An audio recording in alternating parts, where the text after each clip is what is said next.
Welcome to Between the Brows podcast, presented by Buckventures Outdoors, where the guys talk about hunting, God, and everything in between. We've got a great show for you today, so sit back, enjoy, and let's get right into it.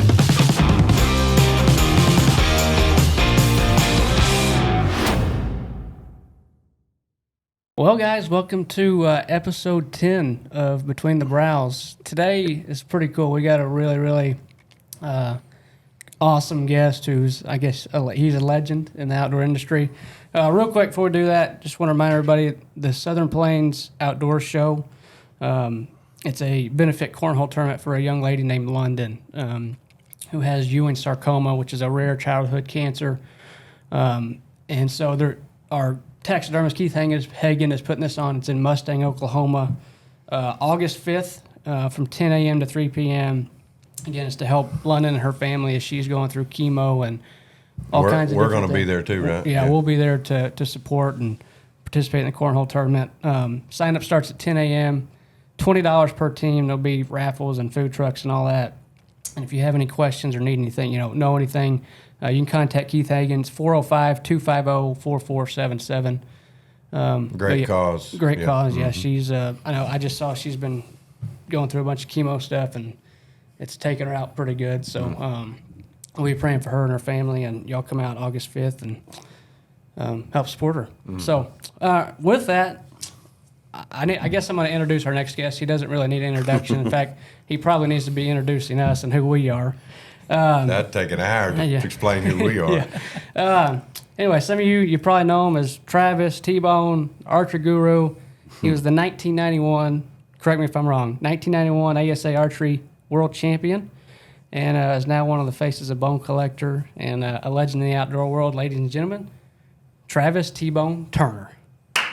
Yeah.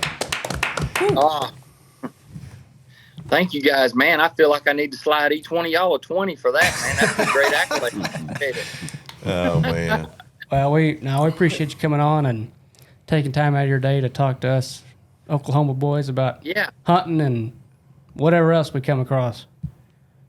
Absolutely, yeah, man. It's been a while since we've all got to chit chat. I'm between COVID and things I've been going through and stuff like that, so it's great to catch up. Yeah, sure. I remember y'all. I've never even told this story, but you remember T-Bone? We did that show in Kansas with I don't know if McMillan was a part of it. Remember that little show we did up there? Little. In Wichita. Yeah, and they had that little bow shoot. Yeah, we did the bow shoot with. Had them deals, and I remember T-Bone put me out. Yeah, well, I remember having to shoot in front of T-Bone. I'm like, dude, he's probably looking at me like, dude, you're holding your bow wrong and everything else. I had to shoot against him. Yeah, it wasn't real fair. No, man. It's all good as long as we try to do the same thing every time and letting arrows fly. Man, that's what it's all about. Mm-hmm. It's cliche, but that's the brotherhood. Arrows flying and critters are dying. Yeah, sure. Well, I guess before we kind of get into the bulk of what we're talking about, give us a little bit. Of course, we know a little bit about you, and most other people do, but give us a little bit of backstory, kind of how you got into the outdoor world, and kind of how you grew up and all that, if you would. Well, I used to, right out of high school. I'll try to make this real short, but I worked for Mercedes-Benz in Atlanta, and just absolutely did that for 8 or 9 years. Had a good career, and had went to school, a 2-year degree in HVAC. And about the time I was graduating, I was like, man, I just don't want to do this. And you're trying to find yourself when you're a teenager and in your early 20s, and trying to, you just don't know what you're going to do in life. My dad was a fireman. I was like, man, I don't know what to do, but I absolutely loved the outdoors, fishing and hunting, and I'd really gotten into bows and stuff. And I thought I was lucky enough to win the world championship. And I said, you know what? While I'm young, I don't have a family yet. I don't have I'm still living at home. I said, now's the time to cash all my chips in and try to do something in the outdoor industry. And if I fall flat on my face, I can always still work for Mercedes, or I can go back to doing HVAC. I had some options there, so.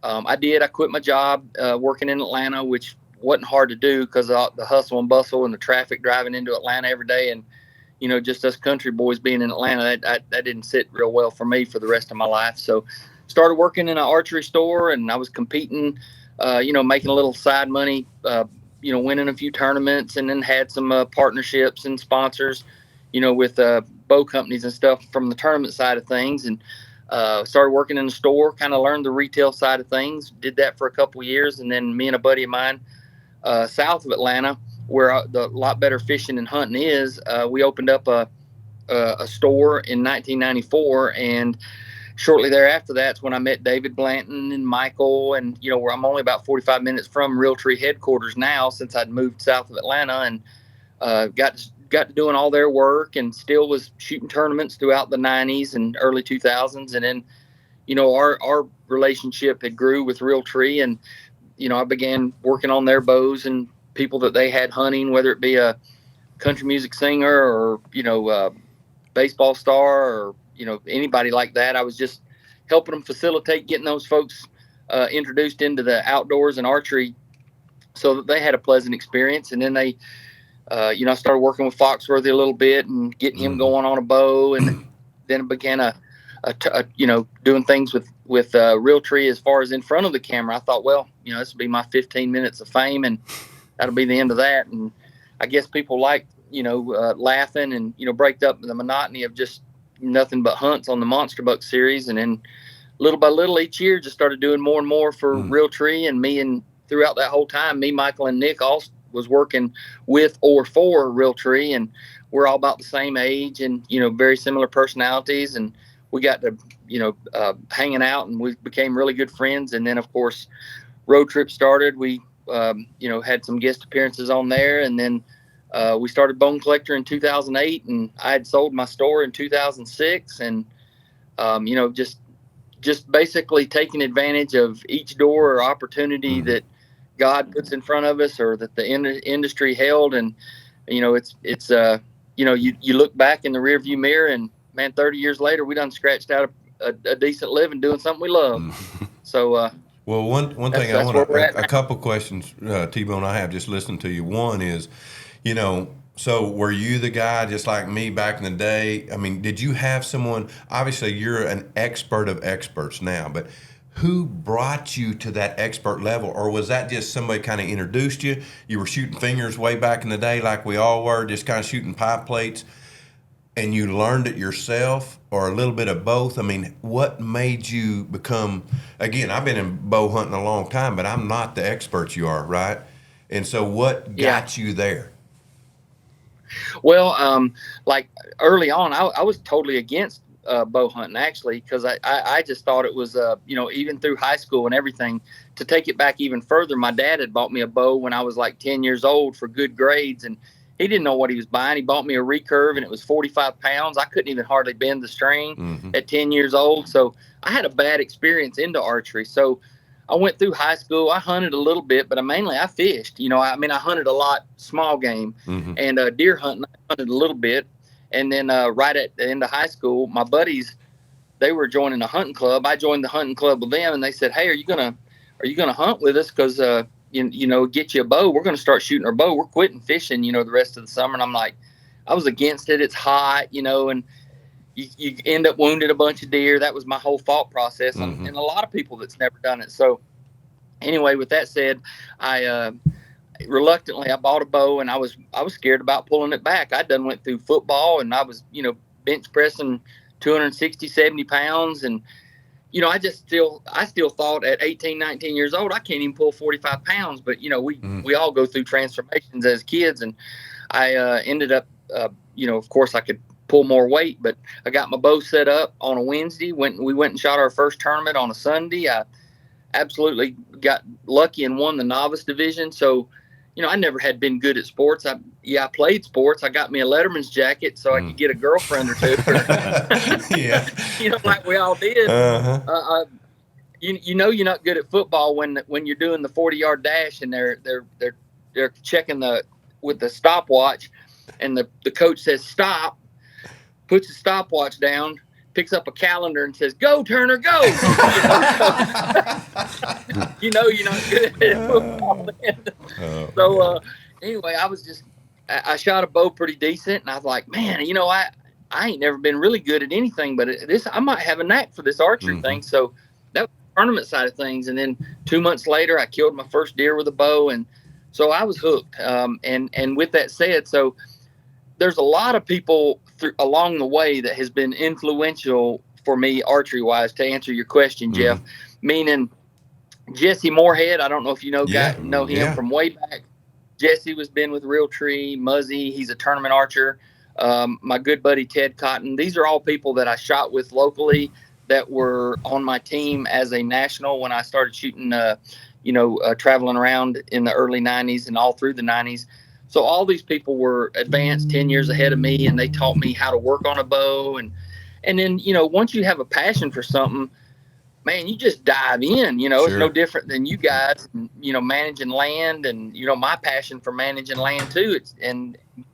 Learning about deer and stuff like that. You got a passion for it. You're going to learn. You're going to turn into a sponge, and you're going to do it. So that's basically it. I mean, there's been lots of people. Randy Ulmer, which he's been he's killed everything under the sun. He's from Arizona. I competed with him, and Jackie Cottle, Shannon Cottle, Jeff Hopkins, a lot of the same guys that are still shooting in tournaments now. And I still catch myself learning. I mean, for sure. I mean, I'm learning stuff all the time. It's just, I can't get enough of archery and the outdoors and that kind of thing. So, I mean, my wife, when we built our house, I built it back in 2008. I put the first dimensions I needed was 20 yards in the clear, for an indoor range. You sold the store. Why are you building a shop in the basement? I said, listen, honey, if I dip septic tanks for a living, I'm always going to work on a bow. I mean, that's just it. If I can, and I will. So passion and just becoming a sponge. Back before the internet, I was reading every article, Chuck Adams, everything I could get my hands on, videos, DVDs. I just couldn't get enough of it. So perfect. Hope that kind of answered. Yeah, no. The other thing I have is obviously we watched every DVD. I just remember watching all just the funniness of you and Foxworthy and everything. But, when you came in like that, T-Bone, you said earlier, you said you were going to try the outdoor industry. You'd quit in Atlanta. And so I guess your deal to do that was to chase the archery tournament stuff. And then all of a sudden you started meeting Realtree. And so, I just remember the first time I came and met you guys, I was a nervous wreck. So what was that like? Was that just when you started meeting Realtree and all these guys, and then all of a sudden you're going to get in front of the camera? I mean, was that hard? I mean, was it just easy? And because I know this is, and this might be kind of a two-part question, but I know a lot of hosts, they don't even know who they are today. And it took me a little bit too. I mean, I want it to look good and this and that. And finally, God's given me enough humility now to just be who I am. And if they like me, they like me. If they don't, they don't. But being in front of the cameras, I mean, when I first started, I'm like, you almost want to act different. I mean, so just, again, going a little deeper to meeting them, you're getting your chance to be in front of that deal. What did that look like exactly?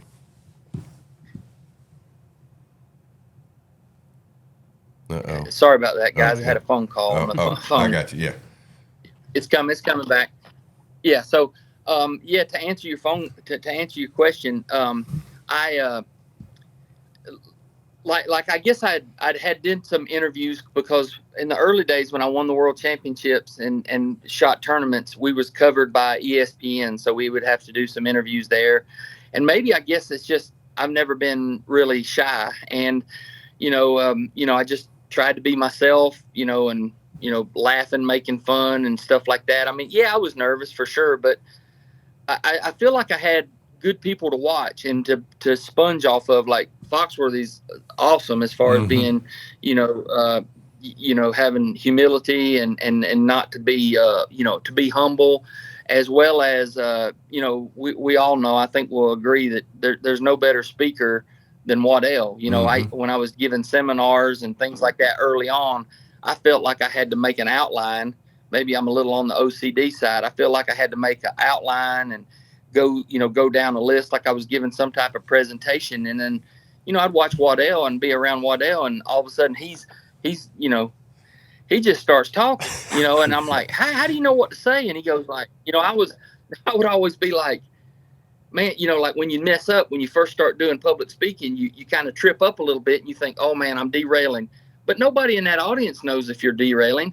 and they didn't come there to be preached to. They came there to be, or like a professor, they just want to chit chat with you, and they want to meet the person that they see. So that kind of came easy. And honestly, like early on, I was just, when I quit working for Mercedes-Benz, I said, I don't know what I want to do. I had no aspirations of being on TV at all. I just knew that I wanted to try to carve a living out doing something in the industry. I might have been dipping minnows and crickets and fletching arrows the rest of my life. I said, I'm just going to see if I can scratch out a living doing something I love. And, through that, a lot of people that, especially the younger generation that don't know our whole history, they tune in and say, man, I'd love to host a show or whatever. They don't realize that we've been grooming ourselves and doing these things since 1990, 89, 90, 91. And then each year, you're just as a opportunity or a door opens, you don't burn any bridges. You cherish your relationships and you nurture them, and you take advantage of and or maximize opportunities that are given in front of you. And I think that, the good Lord's blessed me with quite a few great blessings and stuff, and still to this day is to get where we're at. So, I would to say that I was, I was nervous and stuff like that, but I'm like, man, this is a great opportunity. And I know there's probably 3 or 4 million rednecks out there that cut their right arm off just to have this opportunity. So I'm not going to squander it by no means. Well, it was cool watching. Yeah. I know that, and y'all give us inspiration, even though, I may even be older than y'all, but I was watching. It was, obviously I came a little bit later. We started Buckventures in 2003, so we were, 10 years behind, and, and it was, I don't want to say it was harder then, but, back in when Bill and them started in the late 80s, and, it was a little easier because it wasn't, I say that, I don't want to use the word easy, but I mean, there just wasn't near the competition back then. All of a sudden you come in 10 years later and you're like, there's 500 shows. How do you even make it, Yeah. So. Well, for me, my biggest memory's always been the tapes from Monster Bucks. And I'm sure, like a lot of people, I watch those things. I've still got the cassette tapes, and they won't play anymore. They're like an old, they're like an old, tape player you put in. The song would kind of whine a little bit because it's been watched so many times. And so, I bet you if I watched them now, I could about remember T-Bone's and Foxworthy's comedy lines between the whole thing, Well, and even when y'all were shooting the archery tournament, it was the coolest thing. We were watching like, golly, man, Real Tree Farms. Look at these guys. They're there. And then, I remember the first time I walked into ATA, I literally felt like I couldn't see over the carpet. It felt so big. I walked in, I was so nervous to see all you guys. Now, obviously, we all walk in, it's so little, it's so small, because we've been in it a long time, and we realize that it's just the next guy puts his shoes on just like I do, So Absolutely, yeah, it is, and you'll get farther in life if you realize that that ain't nobody no different, and we get labeled, and I'm sure y'all feel the same way, but we get labeled as professional hunters, and I hate that terminology. I mean, basically we're not, because half the guys that are watching our shows or following us on social media and stuff, they're probably way better hunters than we are. It's just we just happen to be we're just documenting the stuff that we're doing. That's basically the only difference. So no, we don't feel like that at all. We definitely don't ever want any chest pounding going on in our neck of the woods. Well, I started, I speak at a lot of these churches, T-Bone, where they bring me in to tell a little story about myself and then share the gospel, obviously, but God just kind of hit me here this last year. They always play this video of me, right before I go up. It's on a big screen. It's showing, me shooting this deer, whatever. And, it's a good thing. It's giving me a little credibility if somebody don't know me. But kind of where I start talking now is just I talk about every time I missed, every bad decision I made. Because, that's kind of the world we live in, right? You look to your left, we might be in a deal here, and you look over here, and this guy on Facebook looks perfect. This guy over here looks perfect, and especially us TV guys, they're like, man, they got it all together. No, we ain't got it all together. And that's kind of my whole deal when I go in these churches. Yeah, you want to see how stupid I was here? I missed this deer by 4 foot. I made this decision. I thought this moose coming through the brush in Canada was a bear. I was scared to death. and all of a sudden they're like, oh, and then it even allows me to show, we screw up all the time. We only have 22 minutes to put it on TV, but so yeah, I think you're exactly right. And I just be honest, I wasn't always that way. I thought I had to look good all the time. And God's broken me down over the years to just take every pride I have, and I think that's what my deal now is, sharing even with these young guys and everyone to be able to look that way. Don't that's what people are drawn. I tell you, for you, your humility and your caring about others is it's unbelievable. I mean, it's so evident with you in the public and everything. It's always been that way I think for all of us with you, and everyone I know is, man, T-Bone's the nicest guy ever. That's what you hear, and that's an awesome deal. So yeah. Well, when you can't kill big deer, that's what you got to go for, man. Hey, we got a little segment coming up to say that's false with you.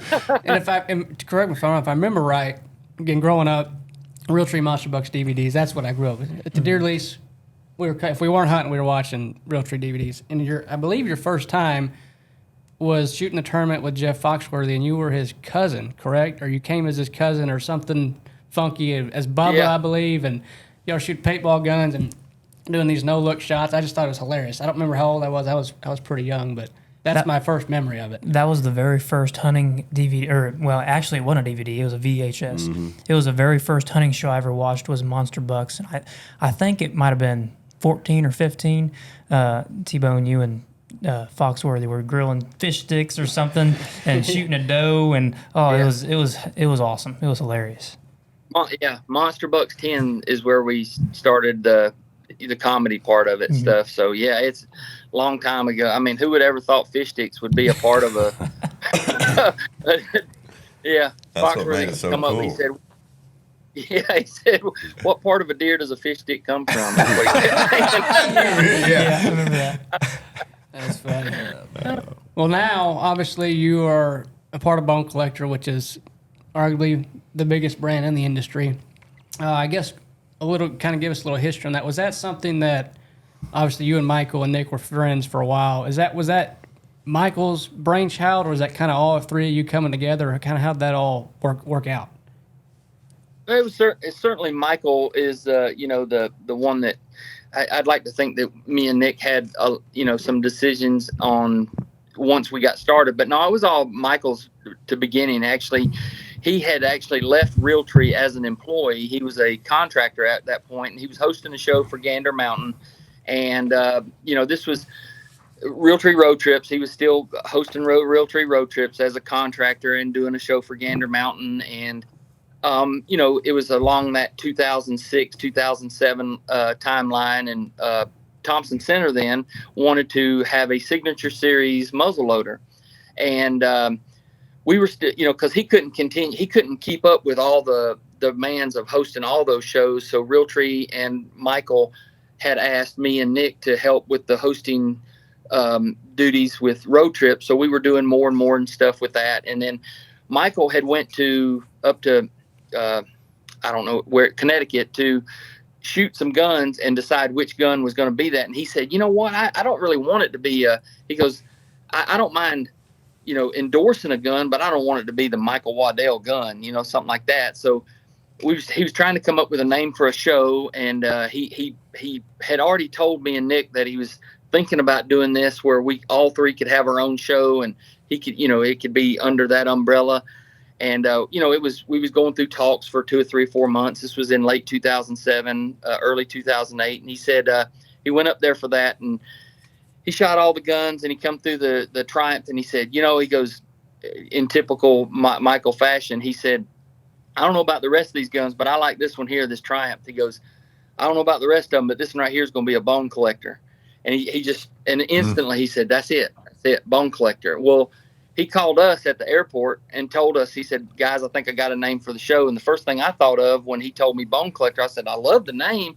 However, y'all are probably familiar with the movie with Denzel Washington. Mm-hmm. And I said, well, I'm sure that's trademarked, up and down the streets. There's no way we'll get that. And I did a little research, and then we got a lawyer involved, and they didn't have it trademarked at all, none whatsoever. So the name was available. I think the only person that we had to get internationally, there was a guy in either Iran or Iraq or somewhere over there it was a knife manufacturer, and he had it trademarked for a knife manufacturer, and we had to buy the brand and trademark from him so that we'd be international bone collector. But that's God working and making sure that wasn't protected, and it threw it on Michael, and he asked us to be a part of it, and it took me all of about 2 seconds to say, I'll get back with you tomorrow. yeah. So, it was a transition period for me because, I'd had my own business for 14 years and it had been doing good. And I sold my store, and I had to work 2 or 3 years with the store that bought my rights. And I was coming to the end of that, and I was like, what's the next chapter of T-Bone's life? So, it worked out perfect for me, and I thought, well, we'll do this for 2 or 3 years and we'll probably fall flat on our face and this won't work. And, we're going to try. So we did. And man, I can't believe, here we are 15, 16 years later and still clicking right along. So that's pretty amazing, real appreciative. Well, and obviously y'all have shot, great video. But y'all made a difference. And that's what's really cool for all of us. I mean, you guys that's who we're all following. I don't even think we're chasing. We're just following y'all. I think I really do. I just think you guys have come in and, you've set the bar to caring about others and making a difference. Like I said, that's y'all's motto, and that's ours. I mean, I truly believe, T-Bone, if this all ended tomorrow, and I tell these guys all the time, is I hope that I would just look up to God and say, all right, God, where are we going? And if it means digging ditches, I just take Colossians 3:23, and whatever you do, whether you eat or drink, you do unto the glory of God. And that is my heart to, because I do know that he is, he is working all things for good to those who love him. So, that's my heart, and to make a difference in a way, you know what I'm saying, is, shooting the big bucks and all that's something. I mean, if I'm going to do it, I'm going to do it good, try to do it my best too. But in the end, that's just a means to an end. It ain't. That's right. So. I agree with you totally. Yeah, I totally agree with you. And going through some of the stuff I'd went through, with cancer with my leg and stuff like that, it really, really put things in perspective as far as like, I've said it 1,000 times, and if you followed along or anything, if I don't get to kill another cockroach in my life, I've way outlived my redneck dream. So I'm real appreciative of that. Yeah. Well, I think that's just it. I think we all need to look every day. Just waking up is a gift from God. Every breath. I mean, it's easy to say, but truly to think about it is, God is the all in all. He is the creator. He's the author. And that is, and it frees you up when you live that way and knowing, you can't pull your bootstraps up. And, because that's the type of guy I always was, is whatever it took, I'm the type, but realizing I'm not in control. I'm 100% not. So. Correct. Well, moving forward, we got a little deal here with rapid fire questions. I got 8 or 9 questions. It's either, it's one or the other, and then we're going to kind of ask some questions based off the way you answer it. So I'm going to ask you these, answer it, as quick as you can, and then we're just going to go off that. So just pick which one you prefer. Mechanical or fixed blade? Mechanical. 4 fletch or 3 fletch? 3. All right. Heavier or lighter arrow setup? Well, it depends on one man's version of heavy and one man's version of light. So we'll get in it. Yeah, we'll get into that in a minute. Yeah. All right. It's not such. Nose button or kisser button? Kisser. Single pin or multiple pin sight? For me, multiple. Okay. Quiver on or off while shooting? Off. Kansas or Georgia, as far as where you'd like to hunt the most? Kansas. And then last, who do you like more, Michael or Nick? And think about this answer carefully. Yeah, well, let's see. Check signing Michael. That's funny. Now, real quick, we just kind of want to dive into. Obviously, No worries. You're an archery guy, so we got you. We want to ask you some questions because we're not those people. I don't think we like to hunt and bow hunt and all that, but we aren't not the. Chancey's got into it more. I've just always T-bone for me is maybe I'm meticulous on my farms and my, that's maybe the gift God gave me. But as far as always my bow, I took to someone like you. I found somebody I could trust, go set it up, get them set up for me, make sure. And I just, so. Yeah. So Yeah. With that, just kind of going into, let's just talk, if we talk about arrows for just a second. I think you see the trend that is going on. I think it's 4-fletch. You see a lot of these, like Levi Morgan and a lot of these guys, they're going to a 4-fletch and all this kind of stuff. Obviously, you said you're a 3-fletch. Just from us, just a deer hunter's perspective, not somebody who's just into it totally. What are the advantages of that 3 versus 4? I know you're big on like FOC and all that. So if you could just talk about that a little bit. Yeah. Yeah. Any decision I make in archery and don't get me wrong. I mean, they will both work good, but my perspective is it's a pro and con type thing. So every decision that you come through archery wise or in anything, it's basically how many pros I got, how many cons I got. Well, with a 3-fletch, the one thing is it's lighter in the rear. So for every grain that you save yourself in the rear of the arrow or every grain that you tack on, you have to double that amount to increase your FOC in the front. So a lighter rear is equally as good as a heavy front. So you can offset and or put more helical in a 3-fletch to get the same type of steering as you would with 4. So 4-fletch is definitely going to, it takes 25% more time to fletch the arrows. You have to be concerned, not so much with a drop away rest, but you have to be concerned with clearance of the cable, of the riser, because you have 4-fletch. There's more room for something to hit it. If one falls off, it's going to be more drastic than if one fell off on a 3-fletch. It costs more time, and then added weight. So if I'm weighing out all the pros and cons, the only pro that I see is it adds more steering and or drag to steer a broadhead.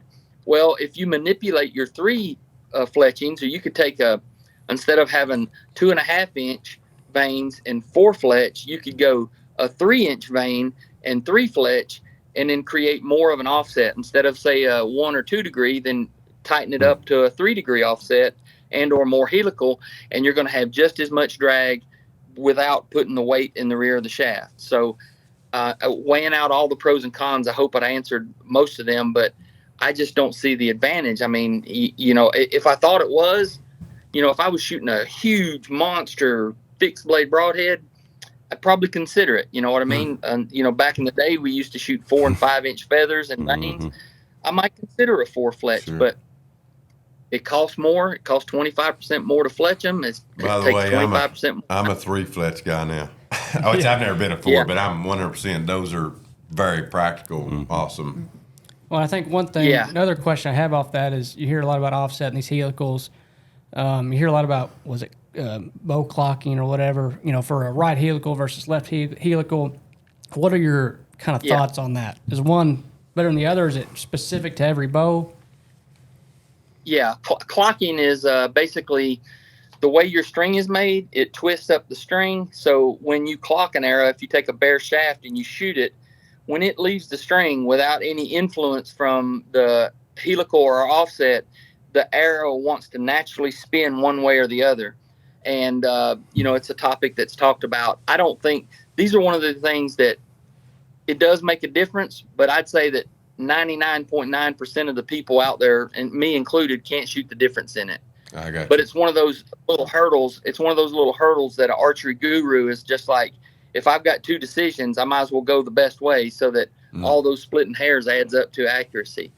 So if the arrow, most of them are spun clockwise, which when it comes off the string, it wants to clock to the left, so that you want to fletch your arrows and or position the helical or the offset, either left helical or right helical, based off of which way it naturally wants to spin. So that's why you're seeing a lot more people shooting a left helical or a left offset.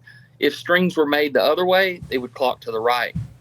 The only disadvantage I see to not fletching that way is like with a left helical, whenever your arrow hits the target with field points or broadhead or hits an animal, it's unloosening your broadhead. The arrow's spinning to the left. So actually, you could hit the target, and you'll notice how your tips will get. If you got left helical, your tips will get looser quicker than if you shot right helical. Makes sense. And then the same thing. Yeah, if the broadhead goes in to the critter, it's spinning, and the broadhead stops, and the arrow still keeps spinning. Not that it's going to spin all the way off, but it will loosen it up. So I personally don't think that That's good stuff, T-Bone. Yeah. I shoot right helical just because, in my opinion, it's easier to fletch when it's in the jig. No matter what type of jig you can always see it because they're all designed this way. You can get a better, more consistent fletch with a right helical than you can a left because you're always crawling over yourself to get a left helical. If you've ever done much fletching, you'll understand what I'm talking about. Well, I'm trying to get into it again. I'm usually, we're people, we just go to the store, an archery shop, and say, hey, we want a dozen of these and fletch them for us, and usually whatever they give me. Yeah, I'm specific. I want colors. Yeah, colors is about all I get. But I'm trying to get to where I can. Again, I don't know a whole lot, so I've been watching a lot of YouTube, and I just want them to learn so we can do it for stuff. you. Yeah. Another little helpful hint with fletching is like I see so many people using a one white, two red, or something like that, where you have a cock feather. I personally recommend not doing that, or I don't do that for a couple of reasons. Everybody talks about added to the clocking is to shoot where you're basically spine tuning your arrows. And if you fletch all your arrows with the same colored vein, I know you don't have one for easy reference, as far as, cock feather up, but you can stripe one. There's two reasons for that. Let's just say that you've got one arrow that's hitting out to the right. Well, then you can take that nock and rotate it 120 degrees to the next vein, and you can spine align that arrow to where that group will tighten back up again. If you got one of those flyers, you spine align it and bring it back in. Also, when you cut the arrow loose, and you're shooting at 30 or 40 yards, and sometimes your eye catches the arrow flight, and you think, man, my arrow's flying bad. We should be shooting a surprise release to where you're not really catching the arrow flight, but we do from time to time. If you're shooting one white and two orange, you'll catch the rotation of that one white feather. So it'll appear that your arrow's flying bad when actually all it is the rotation. And if they're all the same color, you don't have to worry about that. So it never puts a negative thought into your head. Well, you had that. Well, I shoot exactly what he's saying. I use all white, but I did have that last year. We got to North Dakota and we're after a giant. And I was sitting on the back porch, going to go in that night. I've been practicing all year, whatever, and everything was good. And I get up there, and all of a sudden, T-Bone, I'm seeing my arrow. It's like, and I'm like, oh my gosh. And so I call my bow guy, and he's like, man, and we're trying to figure it out, and I'm even moving stuff on my bow. And finally he goes, Jeff, he said, tell me about your lighting. And I was in shade, shooting in the sun. And he said, step out and shoot it in a different place. And it was all optical illusion, T-Bone. It was something I was seeing. And then I got to watching, and I got him watching, and I'm like, but it was just something going through the light and then coming out, and it was real weird. But I mean, I'm like you, and not for that reason. I've just always shot white because I want it to be able to see or whatever, and that's just how you kind of get your colors. But yeah, no, that's good sense he makes though with the other color. Yeah. Well, one thing too. Do you have something? No, go ahead. Just one thing. Obviously, the argument. I think the age-old debate of mechanical versus fixed broadheads. It'll never end, as far as I know. Oh no. We all shoot mechanical. I think you used to shoot. Well, I got a big question for him here. So yeah, because I mean, I want to know. Well, go ahead. What do you got? So T-Bone, I was a fixed guy. I just loved them. I mean. And it just got to the point where, and I know I'm not meticulous and I don't know what I'm doing, but I switched to mechanical because I can't make the other ones fly as good. I can do 20, even 30 yards with that fixed, and we're using a Thunderhead, Hellraiser, or whatever. It's a good looking deal, but I just can't get it, especially if I stretch it 40, 50, 60, and I can't do it. I mean, and I would try to, line them up. I'd put a little washer on it to try to line my I just can't get it done. We struggled that significantly, me and you both, because we were both fixed guys, and we just couldn't get the consistency as we went along like we did, because we were both fixed guys. And I would love to. We're fixing on elk hunt. I mean, in my mind, I was like, man, I'd really like to shoot this fixed. I got people like Blanton telling me, dude, I've been shooting them with the Spitfire for years, and they don't have any problem. But I ain't got it here, I guess. Does that make sense? I mean, I know they're both kill animals. Yeah, and before I even dive into this, at the end of the day, there are a lot of great broadheads out there. Whether it's fixed, the biggest and most important thing is accuracy and putting it where it counts. They'll all do a good job for you, but depending on the application and stuff, I'm the only mechanicals I am a fan of are those that slide into place, rear deploying. The Spitfire is one that folds back over himself. I'm not a fan of it. I am a fan of the kill zone, the NAP kill zone, that's which what is I'm a great broadhead. Yeah. Mm-hmm. Yep. Yeah, I am a fan of that. So that's for sure. The reason I like a mechanical and the reason they're so popular, to help answer your question, is because so many people had trouble getting the fixed blades to group well. They'd shoot all summer with their field points, and you'd be hitting a softball all the way out to 50, 60 yards, and then you screw on your broadheads, and now I'm a pie plate at 30 or 40, so your confidence just goes in the tank. And that's that. Because the mechanicals are so much more aerodynamic, you can shoot them so much better. And then plus it's attractive knowing that when it does get there, you got a 2-inch cut rather than like an inch and an eighth or an inch and a 16th.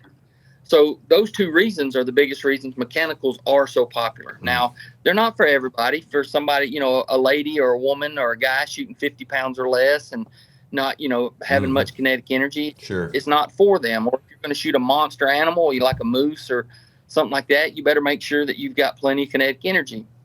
So that's why I'm a fan of the mechanical. I speak for the masses, the meat and potatoes of the hunters, the guys that are 27 and a half to 30-inch draw, the ones that are pulling, 60 pounds to 75 pounds. That's the guys I'm recommending. Any other thing like that, then you got to really start weighing your options, or do I or don't I, or what am I hunting? But to answer your questions on the mechanical, it's, a lot of people call tuning a fixed blade broadhead. They like you talked about, aligning it with your vanes. Okay, that's not tuning. I call that indexing.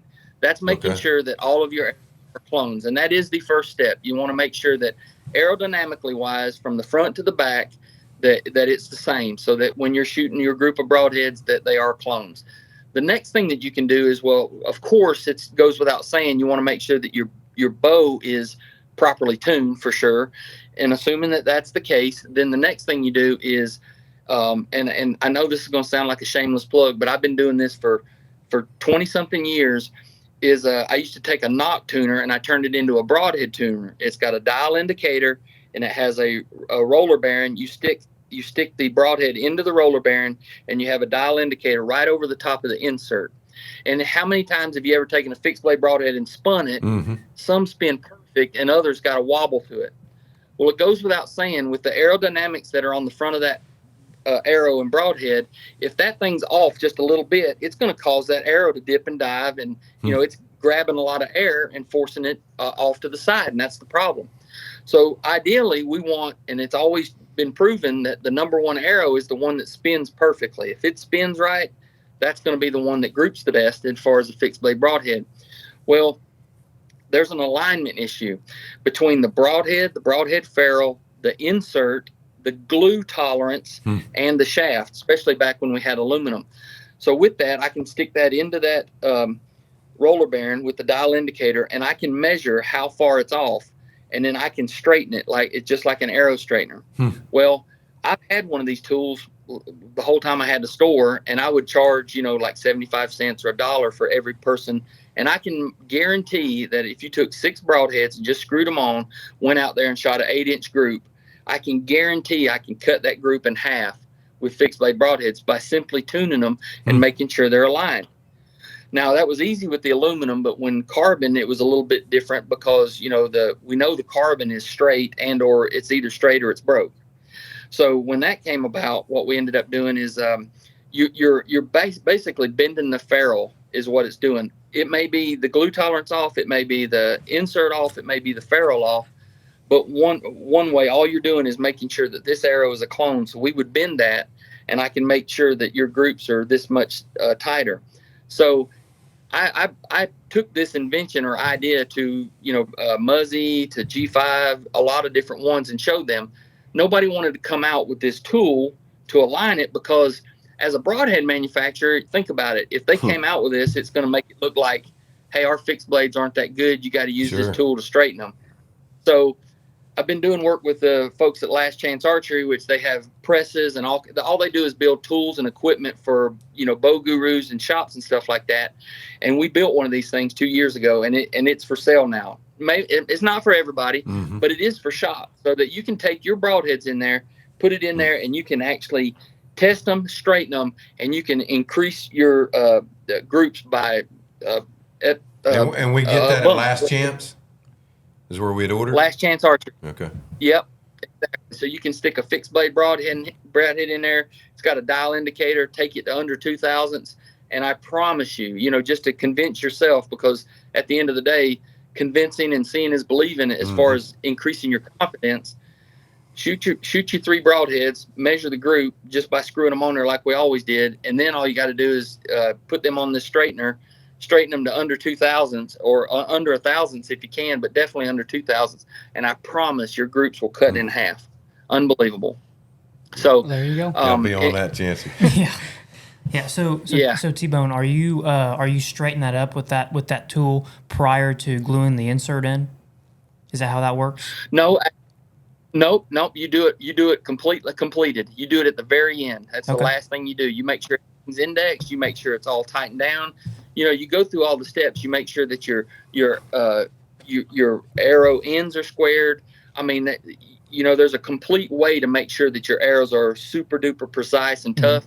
But the last thing you do is straighten that broadhead, because at the end of the day, I hope that most folks ain't taking their broadheads off and then putting them back on, taking them off. Right. When you build your 100 set of arrows, it's like, I'm completed. September 1, I'm locked in, and these are my arrows for the year, and hopefully I've punched a bunch of tags, and I got to build 6 more before November 1st. Yeah.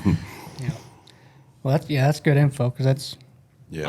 I don't know them. That's not me. Well, lastly, and I hate to do this, but I really want to know. So, what we've always done, and even more today, so I'm pulling back T-Bone, and we're cutting those arrows as short as we can do. Is that how you do? I mean, we're getting them right back there as short as we can.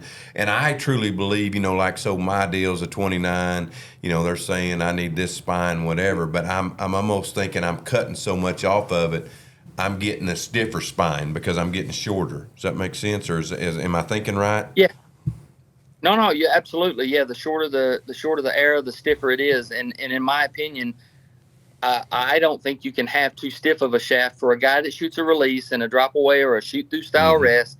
In my opinion, there's no such thing as too stiff. Once you got the correct stiffness to absorb the energy that the bow is producing, I don't think you can have too stiff. Okay. Now, too weak is a big problem, but there has to be a safety issue there. Meaning, like some of these broadheads, and I think the kill zone's one of them. Like if this is the end of the arrow, the blades come back past there, so you got to take that into consideration. Yeah. Just like we shoot them G5 mega meats, and sometimes they come back past. Yeah, we're taking that and making sure we're making it safe, but it's close to there as you can get. But I just worried about that we were. We're making our judgment on what to shoot, a 400 or 350 or whatever, and then we're taking that and we're cutting it even more, So yeah, and a safe thing to do is always, like, especially if we're increasing your FOC and you're putting more weight in the front, you're breaking down the spine. So whatever the chart may say, I would go like one spine stiffer than what the chart says, and that way, no matter what you do as far as weight wise up front, you're covered. I got you. Okay. And then also, a lot of these aftermarket components, whether it be inserts or outserts, or even the factory may offer a different type of insert.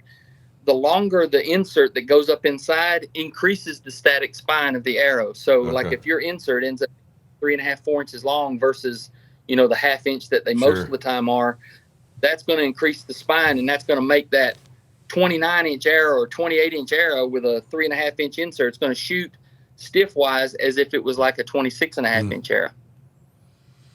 That helps a lot too. Yeah. Y'all remember all this. Yeah, that's good stuff. At least get mine set up right. We can just replay the video. Yeah, I just have to replay the video and learn all this. Y'all got any more questions archery related? We're gonna. We don't want to take too much of his time. Yeah. So obviously you kind of know us. We're land ownership and management. That's what we love to do. Obviously hunting is awesome. Land is what we love, and we know that you have bought some land over the past couple of years. Well, he's had Oklahoma land for a while, and I know he shot the 2 giants on, if I'm not mistaken, on your own property right there, right? Like in the 1 year, did you shoot 2 big deer right on your own property in Georgia? In Georgia. Yeah. Mm-hmm. Yeah. I've got a couple farms here in Georgia. I don't have the farm in Kansas anymore, and then I don't have one in Oklahoma right now. I've had 3 farms in Oklahoma. And not by design, but somebody wanted them a whole lot worse than I did, so I had to let them go. And then Kansas, I didn't want to sell my farm in Kansas, but it was mixed in with my buddy Pete Alfano, his farm, and it was kind of like we need to sell it all or we don't, So I don't want to say I was forced to sell it, but it was to my advantage to sell it. Well, that's exactly how I've been. I've sold a few. I didn't really want to sell them, but I wanted to sell them once they put that offer out. Yeah. Yeah. Yeah, and to be honest, Jeff, I think me and you're wired about the same way, or all you guys is like, I love taking a diamond in the rough. I love taking what most people would drive by and say, man, that is a turd piece of property, but yet you can see the potential and go in there and polish it up. Like we just closed. I've been working on this piece of property. I just bought it 2 weeks ago. We just closed on it, but I've been working 5 years to buy this piece of property, and nobody's been on it or done anything on it. I'm not talking, in 15 years. Yeah. And we're just now starting to go in there and carve and polish on it. So I love that. We're so lucky to get to be in the outdoor industry and to hunt and to, shoot bows and guns and stuff like that. And don't get me wrong, that's our career and our passion. But if you had to put a gun to my head and say, what do you really, really, really enjoy and passionate about? And to me, it's land management, riding a skid steer, riding a tractor, and polishing a piece of property, taking it and just maximizing all the opportunities and the benefits of it. I absolutely love doing that. Well, and something about, all these years, I think a lot of people thought I was shooting stuff on my own ground, but I got to lease, but I was a poor boy. I never got to. So when I finally it came back around, I literally bawled when I shot my first deer on my own ground. It was actually Daniel. It was just such a special moment. Me and him both went up on a cold front, and he was hunting one of my farms, I was hunting the other. I'd never shot a deer on my own dirt, and Daniel shot a 160 that night. I shot a big deer that night, and I just can't put it into words. And I tell people all the time is, I don't want people thinking, oh, you got to have money. You got to have some work ethic or whatever, and just you can get it done, whether it's 80 acres or whatever. Whether it's a couple guys going in together, it can be done. And once I started learning kind of how to do it, and the thing of it is, it's like putting money in the bank. It ain't like if you can swing buying one, it's like you got it in the bank and it's drawing interest. So when you do get ready to sell, especially like that piece of property you just bought, all of a sudden you put the T-bone magic to it in 3 to 5 years, whatever it is, and you've carved out this food plot and this and that, and in this history. What do you got? You probably doubled your money. Yeah, and then I have a hard time investing, what little bit of money I've earned over the years into stock markets, knowing that some guy in New York is playing with my money. Yeah. Whereas we're in the outdoor space. Why not invest in land? And it's tangible. You can go walk on it. You can go catch a fish on it. You can go ride on it, and the sweat equity and the pride factor that goes into that, don't get me wrong, kind of the end result is we hope we kill a big deer, but that's the cherry on top. The rest of the stuff is all the meat and potatoes. And to add to what you said, Jeff, I have never bought a piece of property and regretted it. Not one time over the last 20 years. I mean, never, ever. Yeah, it's kind of my wife says this to me. She's like, well, I own 4 properties right now up there in Kansas. She's like, I thought we were going to sell some of that. I think mine and your wife talk. Mine said she says we need to slow down a little bit, don't we? And I'm like, no. Well, and the end of the result, and I'm sure your wife's the same way. As she takes a breath and looks, she's like, oh yeah, I saw we made this much money off this, and keep going. So. Yeah, exactly. Yeah, and actually, I didn't draw. It's the first time in 15 years I didn't draw a Kansas tag this year. So I'm gonna try to buy me 80 acres before opening day. That's exactly what I'm doing. I didn't draw. It's the first time in like 7 years, and I'm like, I gotta hunt Kansas. I have to. I knew it was time. Yep. I know y'all are probably wanting to go, but I was going to say, they got a bill trying to stop baiting in Kansas. So I sure hope that don't. Yeah, Todd. I've been talking to Todd Bigby, and it's it'll sting. It's that governor. I guess the Democrats got I don't know if it's the governor or whatever Todd was telling, but he's got their ear, and it's a major deal right now. Yeah. Yeah, that don't make no sense whatsoever. So usually it don't when people are involved.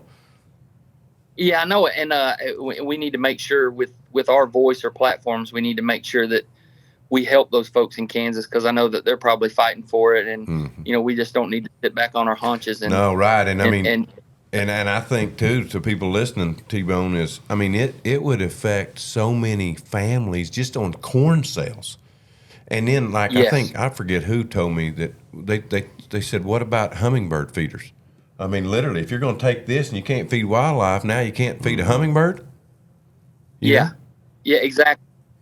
Exactly. And then, and then about neighboring states, then Oklahoma may say, oh, well, Kansas did that. You give someone an inch, they want a mile. We got to stop these things. Mm-hmm. For sure. Well, in CWD, when I look at it, and I've done the research, I've had farms up in Oklahoma and Kansas for a long time. To speak of, I've never even seen it, T-Bone, on any of my places. That's right. And where I see it is, and hear about it, is Minnesota, this, that, whatever, in places you can't bait. Yeah, Illinois, all the rest of them where you can't bait. Mm-hmm. Yeah.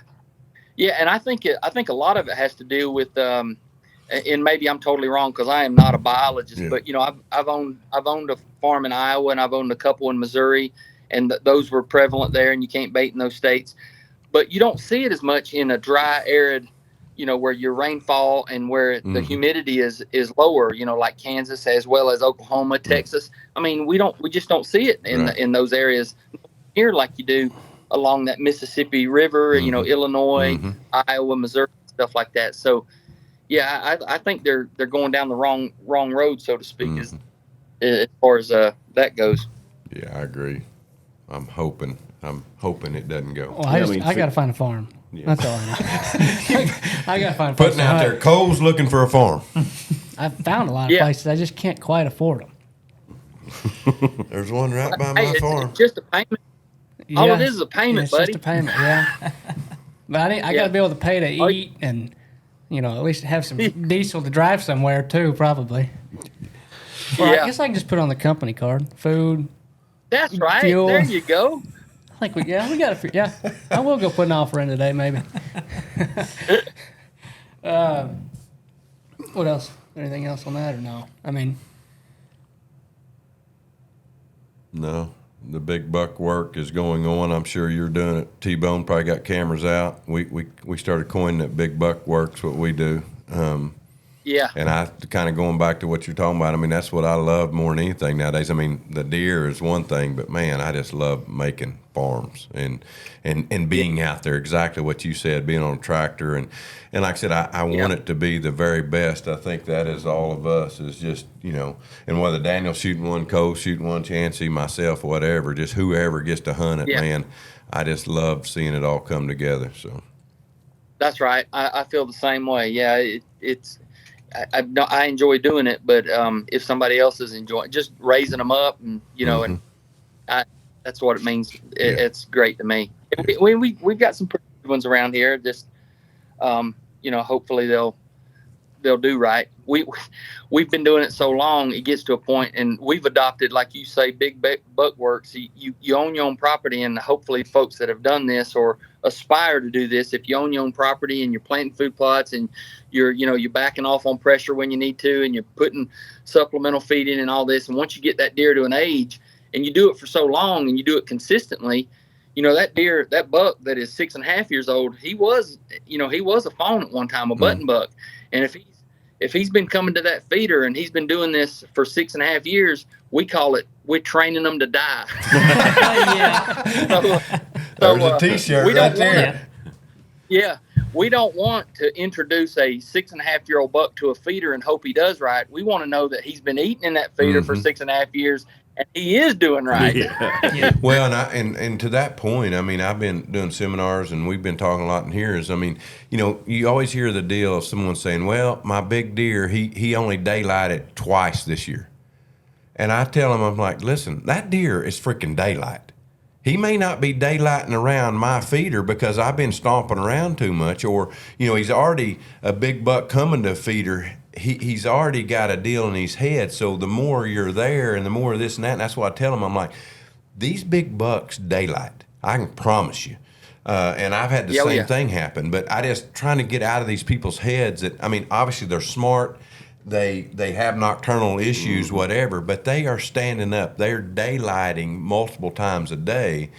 And again, the whole feeder, I'm all about the corn and this and that. But, people will come to me and they'll be like, "Oh, yeah, he shot a big deer, use corn." I'm like, get you some of it. Go try to put the corn out to these big deer. It's almost harder than anything else. You better be crossing your T's and dotting your I's there because you're already at a disadvantage when he's coming into it. It's kind of like coming to a water hole, whatever. And you better be playing and be, crossing your T's, dotting your I's. Yeah.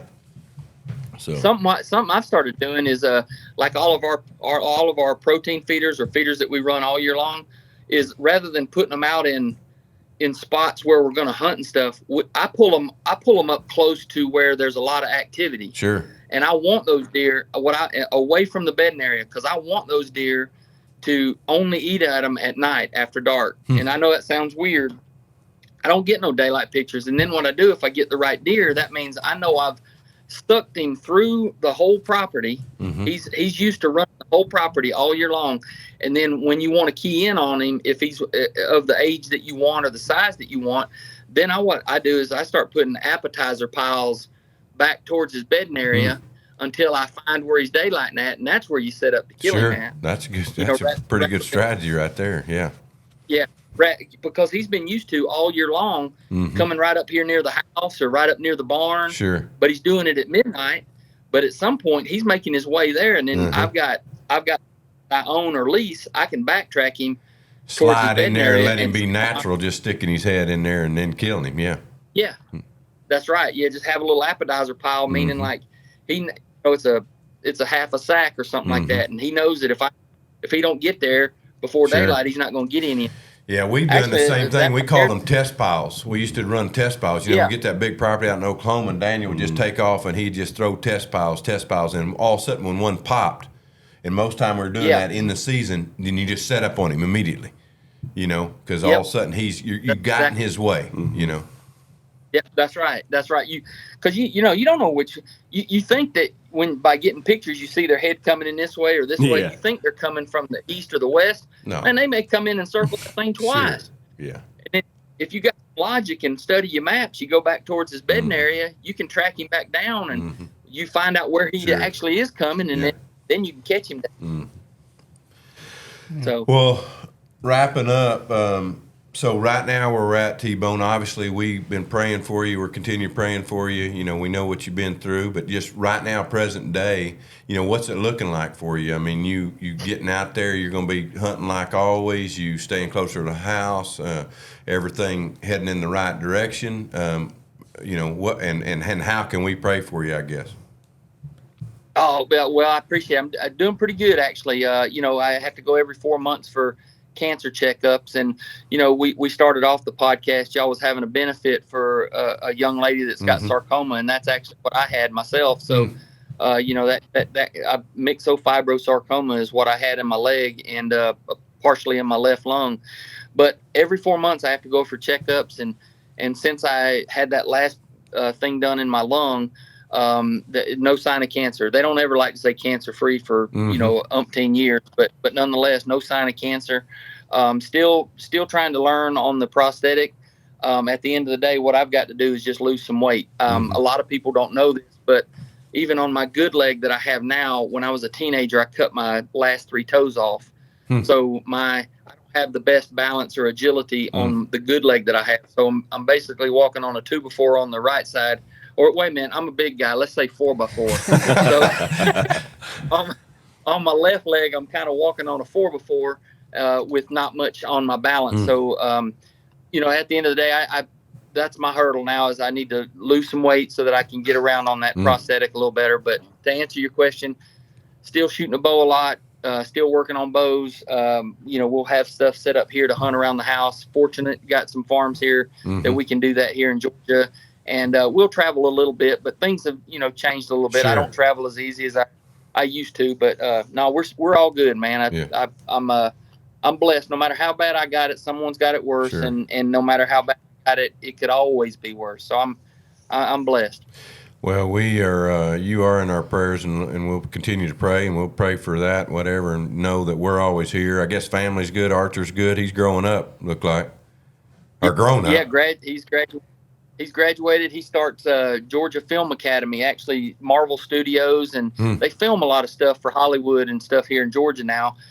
He's real big into editing. Really doesn't have much use for the outdoors and hunting and stuff like that, but he loves editing. He's really good at it, but he has to get certified through the Georgia Film Academy, and hopefully we're going to get him plugged in post-production for Marvel Studios and stuff, which is only about 30-45 minutes from us. That's awesome. That's really cool. Yeah, it'd be really cool. Yeah, it might be better than outdoors there. Yeah, I might have to go to the Film Academy too. Well, start paying a little more. No, that is my daughters. They hunted for years, but they don't really hunt a lot anymore. But that's just kind of where it is. They like you introduce things and you find out what they like and let them go and be there for them no matter what. Yeah, I told him. He says, Dad, I'm just not a hunter. I said, yeah, you are. And he goes, I am not a hunter. I said, son, when you wake up in the morning, you are hunting a biscuit. You are a hunter. Yeah, that's a good one. Yeah. Yeah. Well, is that it? I think so. I sure appreciate your time. I know it's precious to you, and I'm very thankful for you coming on. The one thing we just need to point everybody to. Yeah, well, give us kind of let everybody know where to follow you. Obviously, Bone Collector and all that kind of. Where can people keep up with you? Yeah, Bone Collector, and there's quite a bit of stuff on Realtree as well, and then T-Bone Outdoors on social media and stuff like that. So, I appreciate it. Everybody's been fantastic through all this stuff, and like we've talked about throughout this, just blessed to still be scratching out a living and doing this for a career. And man, I appreciate you guys. It's always good to catch up with y'all. I know through COVID and this, we don't get to see each other at shows like we used to anymore, but through texting and social media, we get to keep up. And hey, we're here down here. You call me or call Michael or us at Bone Collector. If we can be of any help to any of you guys, just let us know. Well, we might be swinging down to the old dojo to get our bow set up. So don't extend the invitation too much because we'll be there. Hey, come on down, man. We got targets set up. We always have a big time every Thursday night, man. Is that right? Yeah. Yeah. Oh, yeah. We call it Thursday Night Knockbusters, and a bunch of us get together and shoot. And it's a good time. Well, I know this. I know me and you're probably pretty close, same age, but I mean, the Bible talks about how this life is just a vapor. And, before I didn't think of that. When I was their age, I'm like, but now I see it going by so fast, as I'm sure you do too. And I just encourage anyone out there that's listening to get their life right with the Lord. I mean, that is the most important thing, is to know Christ as their personal Savior. And because, you know, it's not just a story for Christmas. I mean, it's coming. I mean, you know, and that's where I think just to love people is to point them to that truth and know that this world, it ain't going to last forever. So that's the one thing we're guaranteed is death. So I just encourage anyone listening to make sure of that. And as you know, we all have things happen. As T-Bone, we've walked through this with you in a sense. I mean, praying for you, and I know a lot of people have reached out to you. And but you never know; it can come in the blink of an eye, as you know. Absolutely, absolutely. Pursue your passion. Life's too short, and put God first. Mm-hmm. Yeah. Well, Travis, T-Bone, appreciate you coming on, taking some time to talk with us and teach us some stuff that we didn't know, which we'll make Chancey learn all about it and fix all of our stuff soon. But yeah, if you ever need anything from us, just let us know. And remember, as we always say, shoot by sight and walk by faith. Yep. Thanks, T-Bone. Thank you, guys. Thanks, Appreciate sir. it.